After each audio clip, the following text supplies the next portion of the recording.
வணக்கம் நண்பர்களே, welcome to டூன் போட்டி. 2024 ஒரு சோனன் அனிமேவா வெளிவந்த கைஜு நம்பர் 8 பத்தியான விமர்சனத்தை தான் இன்னைக்கு நாம டூன் போட்டி விமர்சனத்துல பார்க்க போறோம். 2020 இருந்து நயோ மட்சுமோட்டோங்கிறவரோட எழுத்துல சுயேஷாங்கிற கம்பெனி வெளியிடுற கைஜு நம்பர் 8ங்கிற மாங்காவை தழுவி தான் இந்த அனிமேவை எடுத்திருக்காங்க. இந்த அனிமேல மொத்தம் 12 எபிசோடுகள் இருக்கு.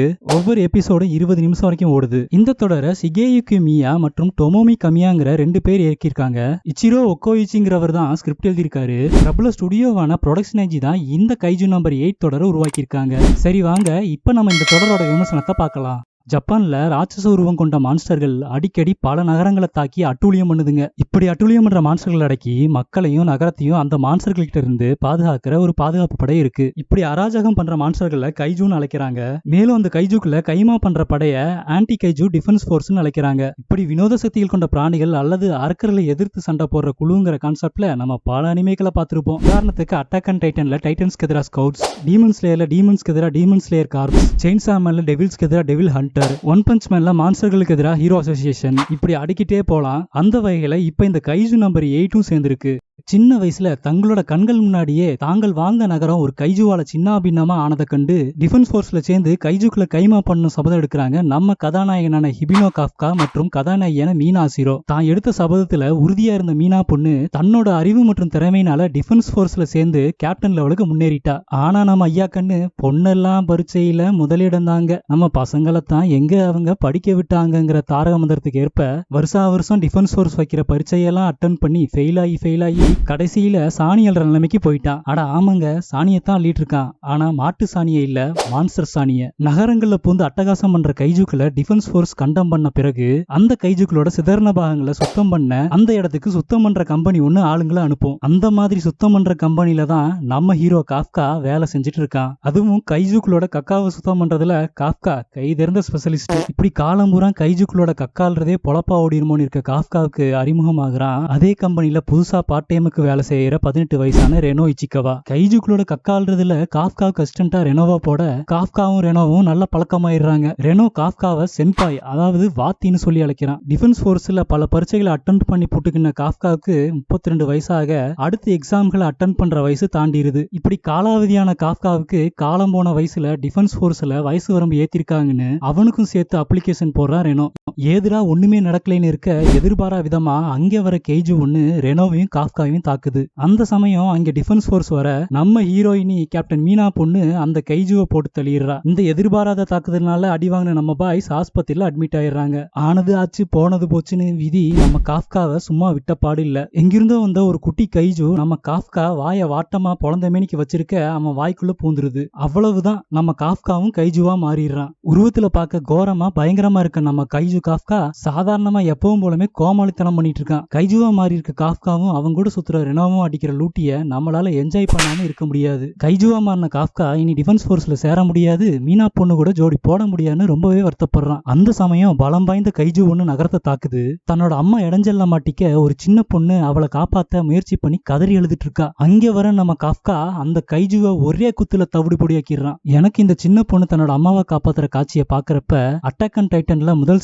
எபிசோட்ல வர காட்சி தான் ஞாபகம் வருது. அதுல ஏரனோட அம்மா இதே போலதான் இடைஞ்சல்ல மாட்டி டைட்டனுக்கு இரையாகிருவா. கைஜு உருவத்தில் இருக்க காஃப்கா திரும்ப மனுஷ உருவத்துக்கு மாறிடுறான். இதுக்கப்புறம் சம்பவ இடத்துக்கு வர டிஃபென்ஸ் போர்ஸ் என்ன நடக்குதுன்னு விசாரிக்கிறாங்க. எல்லா மான்ஸ்டர்களையும் பொதுவா கைஜுன்னு அழைச்சாலும் இதுல வர மான்ஸ்டர்களை வெவ்வேறு வகையா பிரிச்சு அழைக்கிறாங்க. ரொம்ப ஆபத்தான பலம் வாய்ந்த கைஜுக்களை ஹோஞ்சோனும் அந்த ஹோஞ்சூக்களுக்கு அல்ல கையில வர குட்டி கைஜுக்களை யோஜோன்னு அழைக்கிறாங்க. கைஜுக்களோட ஆற்றல் மற்றும் துணிச்சலை வகைப்படுத்த ஃபார்ட்டிடியூட் லெவல்ங்கிற ஒரு அளவை குறிப்பிடுறாங்க. அபரிவிதமான ஆற்றல்கள் அல்லது அதிக ஃபோர்ட்டிடியூட் லெவல் அளவு கொண்ட கைஜுக்களுக்கு தனிப்பட்ட எண்கள் மூலம் வகைப்படுத்துறாங்க. இந்த கைஜுக்களை டை கைஜுன்னு சொல்லி அழைக்கிறாங்க. அடையாளம் கண்டுபிடிக்க முடியாத நம்ம கைஜு காஃப்காவை டிஃபென்ஸ் போர்ஸ் கைஜு நம்பர் 8ன்னு சொல்லி அழைக்கிறாங்க.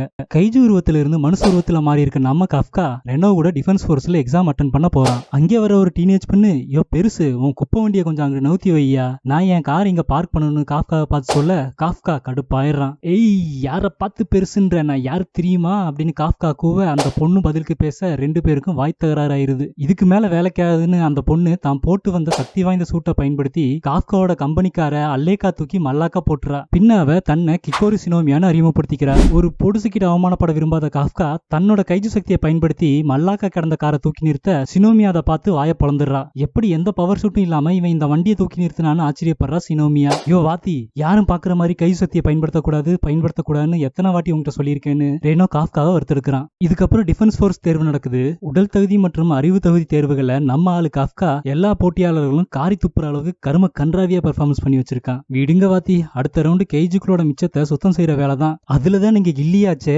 அதுல பாஸ் பண்ணி உள்ள போயிடலான்னு ரெனோ காஃப்கா கிட்ட சொல்ல காஃப்காவும் அர்ரா சக்கேன்னு குசியாயிடுறான். அடுத்த ரவுண்டை பத்தி அறிமுகப்படுத்துற அப்படி டிஃபென்ஸ் ஃபோர்ஸ் தேர்ட் டிவிஷனோட கேப்டனான சொசிரோ ஹொசினா இந்த ஏரியாக்குள்ள இருக்க கைஜுக்களை கண்டுபிடிச்சு அதோட மல்லு கட்டி மண்டி போட வைக்கணும்னு ஹொசினா அறிவிக்க கைஜுக்கள் மிச்சத்தை சுத்தம் செய்ய போறோம்னு ரொம்ப நம்பிக்கையா இருக்க காஃப்காவும் ரெனோவும் ஷாக் ஆயிடுறாங்க. பின்ன போட்டியாளர்கள் எல்லாத்துக்கும் ஸ்பெஷல் சூட் ஒன்று தராங்க. அந்த சூட் மூலம் அவங்க சண்டை போற திறனை அளவிடுறாங்க. எல்லாத்துக்கும் ஒரு சில சதவீதம் வர நம்ம ஆளுக்கு இங்கேயும் வழக்கம் போல சைபர் தான். வைஸ் கேப்டன் ஹோசினா இறுதி தேர்வை பத்தி விளக்குறான். அல்லக்கு யோஜு கைஜுக்களையும் ஒரு சக்தி வாய்ந்த ஹோஞ்சு கைஜுவையும் வீழ்த்துறது தான் உங்க இலக்குன்னு போட்டியாளர்களுக்கு சொல்றான். போட்டியாளர்கள் சண்டை போடும் திறன், டீம் ஒர்க் மற்றும் புத்தி கூர்மைன்னு பல வகையில் அளவீடு செஞ்சுதான் இந்த தேர்வுல தேர்ந்தெடுக்கப்படுவாங்கன்னு சொல்லி தேர்வை ஆரம்பிக்கிறாங்க. முன்ன பார்க்கிங்ல காஃப்கா கூட தகராறு பண்ண கிக்கோரு சினோமியா எல்லா யோஜு கைஜுக்களையும் பந்தாடுறா. 7 வயசான காஃப்கானால எலசுகளுக்கு என்னையா ஈடு கொடுக்க முடியல. இருந்தாலும் தன்னோட பங்களிப்பை பண்ணியே ஆகணும்னு தன்னோட வேலை அனுபவத்தை வச்சு கைஜுக்களோட வீக் பாயிண்ட கண்டுபிடிச்சு மத்தவங்க கிட்ட சொல்றான் காஃப்கா. இந்த தகவல் மூலம் மத்த போட்டியாளர்கள் யோஜுக்கள் அடிச்சு காலி பண்றாங்க. கடைசியா சக்தி வாய்ந்த ஹோஞ்சு கைஜுக்கு எதிரா தனியால நின்னு செதற விடுறா சினோமியா. ஒரு வழியா போட்டி முடிஞ்சுன்னு பெருமூச்சு விடுற சினோமியாவை பஞ்சா பறக்க விடுது அங்க வர சக்தி வாய்ந்த கெய்ஜு. அந்த கெய்ஜு அதோட சக்தி மூலம் போட்டி களத்துல இறந்து போன அத்தனை யோஜுக்களையும் ஹோஞ்சுவையும் உயிர்த்தல வைக்குது. அந்த கெய்ஜுக்கள் முன்ன விட அதிக ஆற்றல் பெறுது. ஏற்கனவே எந்திரிக்க முடியாத சினோமியாவை சின்னாபின்னமாக்க ஹோஞ்சு தயாராகுது. அந்த சமயம் நம்ம ஹீரோ காஃப்கா அங்கே என்ட்ரி கொடுக்கறாரு. கோயிந்த, இது வரைக்கும் 10 சும்மா ட்ரெய்லர் தாமா, இனிமே தாமா மெயின் பிக்சரே இருக்கு. நீ இந்த காஃப்காவை மாணிக்கமா தானே பாத்திருக்க.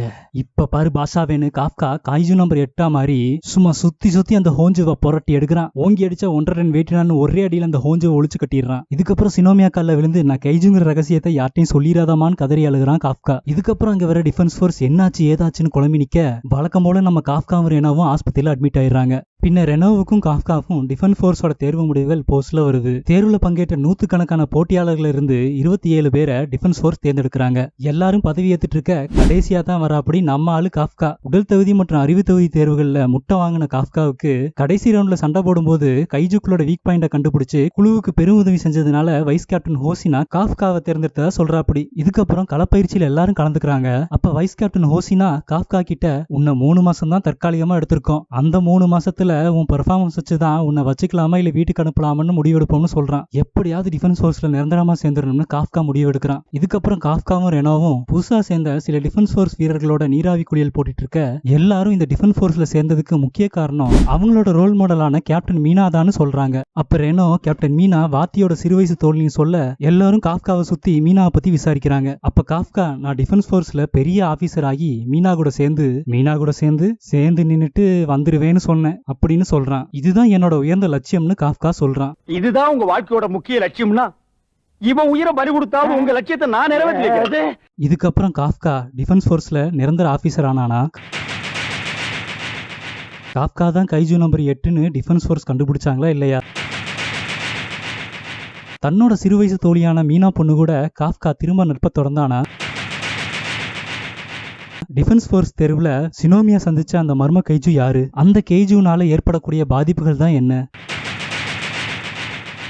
இப்படி பல கேள்விகளுக்கு சும்மா நக்கலு நையாண்டியமா அதிரடி கலைபெறமா விடைகளை நமக்கு இந்த கைஜு நம்பர் 8ல விருந்தளிச்சிருக்காங்க. எனக்கு இந்த தொடரோட அனிமேஷன் ரொம்பவே பிடிச்சிருந்தது. கிட்டத்தட்ட மாப் சைக்கோவோட அனிமேஷன் ஸ்டைல் தான் எனக்கு ஞாபகப்படுத்துது. இதுல வர எல்லா கதாபாத்திரமே நம்ம மனசுல பதிர மாதிரி இடம் கொடுத்திருக்காங்க. எனக்கு எல்லா கதாபாத்திரமும் ஓரளவுக்கு திருப்திப்படுத்தின மாதிரி தான் இருந்தது. காஃப்கா மற்றும் ரெனோ கதாபாத்திரங்கள் எனக்கு ஒன் பஞ்ச் மேன்ல வர சைத்தாமா மற்றும் ஜெனோஸை ஞாபகப்படுத்துது. கதைக்களமும் அப்படியே ஒன் பஞ்ச் மேன் சீசன் போலவே இருந்த மாதிரி தோணுச்சு. மேலும் இதோட ஓப்பனிங் மற்றும் எண்டிங் தீம்ஸ் அங்க ரொம்பவே நல்லா இருந்துச்சு. ஓப்பனிங் ஓப்பனிங் தீம் பாட்டான அபிஸ்ங்கிற பாட்டை யங் பிளட்ங்கிற வெஸ்டர்ன் ஆர்டிஸ்ட் பண்ணியிருக்காரு. அதே மாதிரி எண்டிங் தீம் பாட்டான நோபடிங்கிற பாட்டை பிரபல பேண்டான ஒன் ரிபப்ளிக் பண்ணியிருக்காங்க. எனக்கு தெரிஞ்சு ஒரு அனிமேல ஓப்பனிங் மற்றும் எண்டிங் பாடல்கள் ரெண்டையுமே வெஸ்டர்ன் ஆர்டிஸ்ட் பண்ணியிருக்கிறது இதுவே முதல் முறைன்னு நினைக்கிறேன். அதுவும் ஓப்பனிங் தீம் பாட்டுக்கு 3D கலந்து ஒரு அனிமேஷன் பண்ணியிருக்காங்க. பார்க்கவே ரொம்ப வித்தியாசமா இருக்கு. இந்த கைஜு நம்பர் 8 அனிமே தமிழ் டப்லயே கிரன்ச்சிரோல் ஆப்ல இருக்கு. ஒரு சில ரத்தம் தெறிக்கக்கூடிய வயலன்ஸ் காட்சிகள் இருக்கு. 13 வயசுக்கு மேல உள்ளவங்க மட்டுமே பார்க்கக்கூடிய தொடர். மொத்தத்துல செத்த கைஜுக்குள்ள சுத்தம் செய்யற ஒருத்தன் உடம்புக்குள்ள கைஜு போக